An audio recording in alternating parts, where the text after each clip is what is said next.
Hello student, welcome back to my channel SM Tutorial Home. আজি মই এইবাৰ আহি থকা HS ফাইনেল এক্সামৰ 2024 চনৰ অৰ্থাৎ এই আহি থকা আমাৰ ফেব্ৰুৱাৰী 12 ফেব্ৰুৱাৰী তাৰিখে আমাৰ HS সেকেন্ড ইয়াৰৰ যে ইংলিছৰ এক্সাম আছে তো এই ইংলিছৰ এক্সামৰ কাৰণে মোৰ 5 মিনিটৰ এই ভিডিঅ'টো তোমালোকে চালেই ইংলিছত 27 নম্বৰ পাবা অতি কমেও 27 নম্বৰ 27 নম্বৰ ভিডিঅ'টোৰ শেষত ডেছক্ৰিপশ্যনত মই লিংক এটা দি দিম সেই লিংকৰ জৰিয়তে মই হোৱাটছআপ যিটো মোৰ গ্ৰুপ আছে হোৱাটছআপ গ্ৰুপত গ'লে কুৱেশ্যনখিনিৰ যদি তোমালোকৰ এনচাৰ নাই এনচাৰখিনিও তোমালোকে পাই যাবা কেৱল মাথো তোমালোকে মোক কমেণ্ট কৰি জনাবা তেতিয়া মই হোৱাটছআপ গ্ৰুপত এনচাৰখিনি লাগিলে দি দিম ভিডিঅ'টো দিয়াত বহু পলম হ'ল তথাপি এই 5-6 দিন এই কুৱেশ্যন কেইটা ভালদৰে চাই গ'লে অতি কমেও 27 নম্বৰ আহিব বাকী গ্ৰামাৰ ছেকশ্যনৰ লগতে প্ৰজ আৰু পয়েট্ৰিৰ শ্বৰ্ট কুৱেশ্যন অৰ্থাৎ 1 আৰু 2 নম্বৰৰ যিবিলাক 1 আৰু 2 মাৰ্কছৰ কুৱেশ্যনবোৰ তোমালোকে অতি কমেও 2015 চনৰ পৰা 2022 চনৰ ভিতৰত 15 পৰা 22 লৈ HS আমাৰ যিবিলাক আগতে ফাইনেল এক্সাম হৈ গৈছে সেই পেপাৰবোৰ ফ'ল' কৰি চালেই তোমালোকৰ কমন পৰিব ভিডিঅ'টো চাই ভাল লাগিলে লাইক কমেণ্ট কৰিবা লগতে চেনেলটো ছাবস্ক্ৰাইব কৰি ৰাখিবা যাতে নতুন ভিডিঅ' দিলে নটিফিকেশ্যন পোৱা ঠিক আছে আহা তেতিয়াহ'লে পলম নকৰি আমি ভিডিঅ'টো ষ্টাৰ্ট কৰোঁ প্ৰথম কুৱেশ্যনটো তোমালোকক মই স্কিল ৰাইটিঙৰ পৰা দিছোঁ প্ৰথম স্কিল ৰাইটিঙৰ পৰা মই মাত্ৰ দুটা দিছোঁ এটা তোমালোকক নটিচ দিছোঁ আৰু এটা তোমালোকক মই এডভাৰ্টাইজ দিছোঁ আৰু এটা তোমালোকৰ কি আছে মই চাই লৈছোঁ চাই লোৱা নটিচৰ ভিতৰত তোমালোকক দিছোঁ আমি এইটো নটিচ ৰাইটিং হয় খুব important notice writing you are Binod Seema the cultural secretary of ST Anthony's college Guwahati draft a notice is not more than 50 words for the notice board informing the students about the inter-college song and dance competition that your institution is going to organize. এই কুৱেশ্যনটো তোমালোকক এটা বস্তু খালি তোমালোকে মনত ৰাখিবা ইয়াত হয়তো তোমালোকৰ বিনোদ সীমাৰ জেগাত নামটো চেঞ্জিং হ'ব পাৰে আৰু ST এন্থনিজ কলেজৰ জেগাত যিকোনো কলেজ হ'ব পাৰে বা গুৱাহাটীৰে তোমাৰ শোণিতপুৰ বৰপেটা ডিব্ৰুগড় বেলেগ নাম হ'ব পাৰে আকৌ এই যিটো কম্পিটিশ্যন এইটো এইবাৰ তোমালোকৰ খুব ইম্পৰ্টেণ্ট এইটো এনি কম্পিটিশ্যনত তোমালোকৰ মানে আহিলে হ'ব যিকোনো কম্পিটিশ্যনত আহিলে তোমালোকে চেম সাইজত লিখিলে হ'ল খালি সাবজেক্ট মেটাৰটো তোমালোকে নটিচৰ অলপ চেঞ্জিং কৰি দিব লাগিব এনি কম্পিটিশ্যন মানে কি হয়তো তোমালোকক আৰ্ট কম্পিটিশ্যনৰ দিব পাৰে হয়তো তোমালোকক কুইজ কম্পিটিশ্যন দিব পাৰে ডেবিটেড কম্পিটিশ্যন দিব পাৰে পেইণ্টিং কম্পিটিশ্যনতো পৰিব ফেন্সি ড্ৰেছ কম্পিটিশ্যনতো পৰিব ফুটবল ভলিবল টুৰ্ণামেণ্টতো পৰিব বা এই কালচাৰেল প্ৰগ্ৰাম হিচাপেও পৰিব তো মোটামুটি 9টামান কুৱেশ্যন হৈ যায় তো ইয়াত তোমাৰ এই কুৱেশ্যনটোৰ জৰিয়তে তোমালোকৰ 9টামান নটিচ হৈ যায় তো গতিকে এইটো তোমালোকৰ খুব ইম্পৰ্টেণ্ট হয় সেইকাৰণে তোমালোকে এইটো ভালদৰে চাই ল'বা ঠিক আছে নেক্সট যদি আমি 2 নম্বৰটো চাওঁ ইয়াৰ এনচাৰ লাগিলে যদি তোমালোকৰ তাত নাই এনচাৰ লাগিলেও মই দি দিব পাৰিম তো ডেছক্ৰিপশ্যনত এটা মই লিংক দি দিম কেৱল খালি তোমালোকে কমেণ্ট দিলে হৈ যাব ডেছক্ৰিপশ্যনত লিংক পাই যাবা লিংকৰ জৰিয়তে এনচাৰবিলাকো পাই যাবা নেক্সট কুৱেশ্যন নম্বৰ 2টো চোৱা এইটো 5 নম্বৰ আহিব এইটো তো এইটো তোমালোকক মই 2 নম্বৰত দিছোঁ এইটো তোমালোকৰ নটিচৰ লগত থাকে তো এইটো বেছি ইম্পৰ্টেণ্ট হয় পাৰিলে এইটো চাই যাবা দুটা চালে তেতিয়া এটা ফিক্স হৈ থাকে মানে 5 নম্বৰ ফিক্স হৈ যাব এইটো হিচাপে তোমালোকে ধৰি লোৱা এইটো তোমালোকৰ সাপোজ তোমাৰ মই কি দিছোঁ চোৱা ইউ আৰ অৰুণ দাস অৰুণিমা দাস নামবিলাক চেঞ্জিং হ'ব পাৰে মই আগতেই তোমালোকক কৈছোঁ অৰুণ দাস অৰুণিমা দাসৰ জেগাত বেলেগো দিব পাৰে এ ৰেচিডেণ্ট অফ 16 গোপীনাথ বৰদলৈ নগৰ এইটো এটা এড্ৰেছ দিছে এড্ৰেছটো চেঞ্জিঙো হ'ব পাৰে যিকোনো এড্ৰেছ দিব পাৰে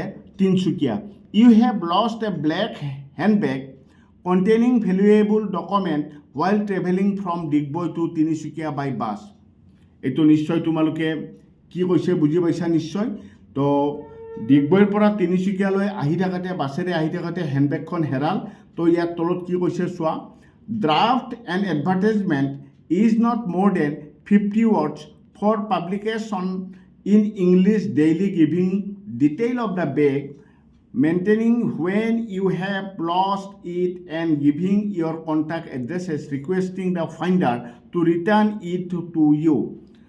এতিয়া এই যে তোমাৰ এই এডভাৰটাইজটো দিছোঁ, এই এডভাৰটাইজটো তোমাৰ কেৱল হেণ্ডবেগে নহয়, এইটো তোমাৰ যিকোনো আৰু তলত কি মই দিছোঁ চোৱা, বন্ধনীৰ ভিতৰত দি দিছোঁ।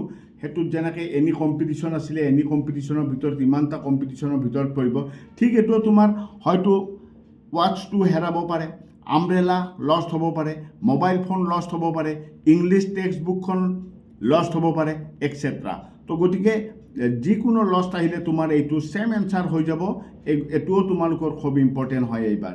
নেক্সট এই দুটাৰ মাজত কিন্তু এটাহে থাকিব তোমালোকৰ, এইটোও ইম্পৰ্টেণ্ট, এইটোও ইম্পৰ্টেণ্ট। তো 1 নম্বৰটো বেছি ইম্পৰ্টেণ্ট হয়, তোমালোকে সেইটো চালে এইটো তোমালোকৰ যিকোনো এটাহে দিব, হয় পৰীক্ষাত ন'টিচ দিব পাৰে, হয় এডভাৰটাইজ দিব পাৰে, যিকোনো এটা দিব, এইটো অৰ থাকে। তো গতিকে এই দুটা তোমালোকে চাবা, অৰ্থাৎ 5 নম্বৰ হৈ গ'ল তোমালোকৰ। নাম্বাৰ 3তে চোৱা, নাম্বাৰ 3তে কি কৈছোঁ, এইটো 10 মাৰ্কৰ কুৱেশ্যন হয়, এইটো স্কিল ৰাইটিঙৰ। নাম্বাৰ 3তে ভালদৰে চাই ল'বা, নাম্বাৰ 3টো কি দিছোঁ। You are Sourav Rimpi, north Lakhimpur. এতে এড্ৰেছটো নামটো তোমাৰ চেঞ্জিং হ'ব পাৰে, নৰ্থ লখিমপুৰৰ জেগাত গুৱাহাটী হ'ব পাৰে, তাৰপিছত তোমাৰ এই নৰ্থ লখিমপুৰ নহয় তোমাৰ বেলেগ জেগাও হ'ব পাৰে, তোমাৰ বৰপেটাও হ'ব পাৰে, খালি প্লেচটো চেঞ্জিং হ'ব পাৰে। You have seen an advertisement for the post classes 9 and 10 in Gohpur high school.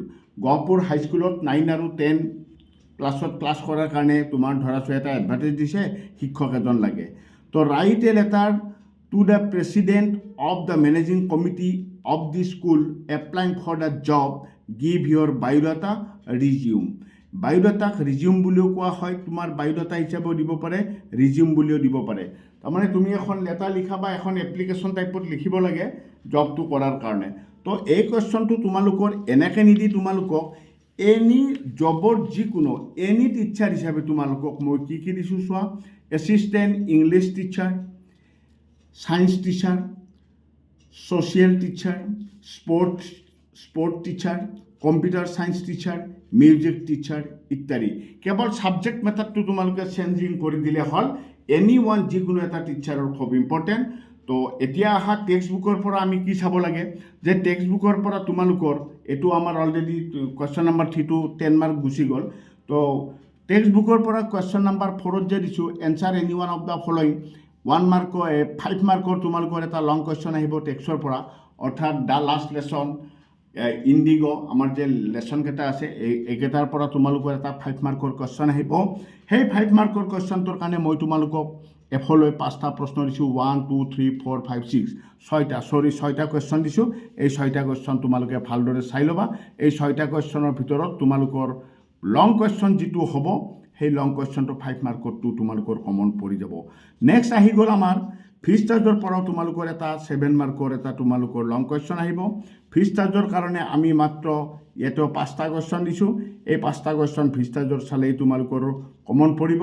এইটো নাম্বাৰ এ আছে 5AB, তো এইটো 5AB এইটো তোমালোকে চাব লাগিব। তাৰপিছত ফিজ চাৰ্জৰ আৰু 2টা আছে, মই দি আছোঁ তোমালোকক। তো সেই 2টা হৈছে তোমালোকৰ এই 2টা চোৱাৰ উপৰিও আৰু 3টা আছে, এই 3টা চাই ল'বা, ঠিক আছে। এই 3টা কুৱেশ্যনো চাই ল'লে ফিজ চাৰ্জৰো তোমালোকৰ যিটো 7 মাৰ্ক আছিলে, সেই 7 মাৰ্কটো তোমালোকৰ কমন পৰিব। এইকেইটাৰ ভিতৰতেই তোমালোকৰ পৰীক্ষাত আহিব। তো ছাত্ৰ ছাত্ৰীসকল ভিডিঅ'টো তোমালোকে ভালদৰে চাই, যদি কুৱেশ্যনবিলাক নাই মোক জনালে এনচাৰখিনিও মই দিয়াৰ ব্যৱস্থা কৰিম, কেৱল কমেণ্ট দিলেই হ'ল। তো ঠিক আছে, তো আজিলৈ আৰু বিশেষ নাই। অলপ এই কুৱেশ্যনকেইটা তোমালোকে ভালদৰে এই 4-5 দিন চালে নিশ্চয় পৰীক্ষা ভাল হ'ব, ঠিক আছে। তো আজিলৈ ইমানতে সামৰণি মাৰিলোঁ, ধন্যবাদ।